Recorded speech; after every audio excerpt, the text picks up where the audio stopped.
Okay, so ngayon po gagawa tayo ng text na ang background niya ay yung ating mga pictures.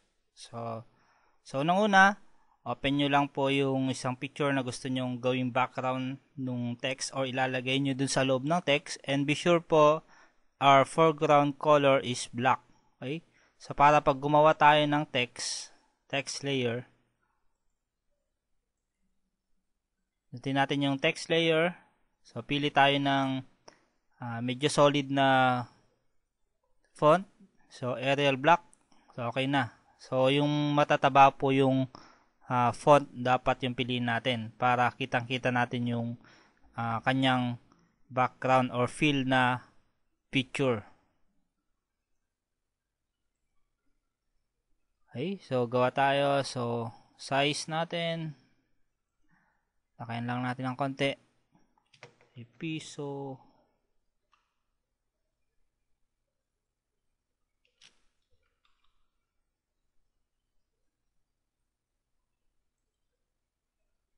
Yung text.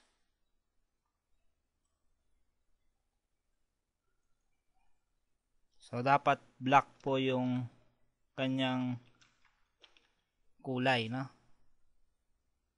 So yung black, yan po yung mapapalitan ng picture. Magiging transparent po yan.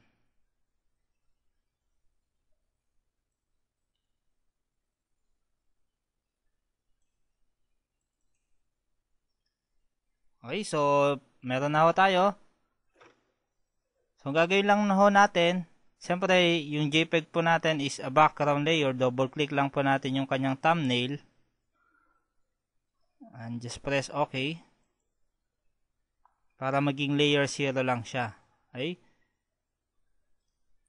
Tapos para pwede na nating iangat. Dapat mas mataas yung layer na dun sa ating text. And yung last na gagawin natin, punta tayo dito sa layer.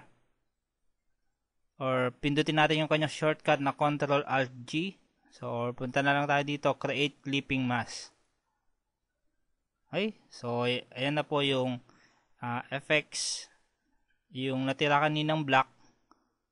So, yun lang yung naging transparent do sa yung picture natin, naging clipping mask siya dun sa nasa baba niya. Okay? So, ganyan lang po yung maglagay ng picture sa text natin. So, since buong picture yan, pwede nyo iusog-usog para yung effects. Pwede nyo din palakin po yung picture or paliitin. Okay? So, buo pa rin po yung picture. Nagkaroon lang tayo ng mask.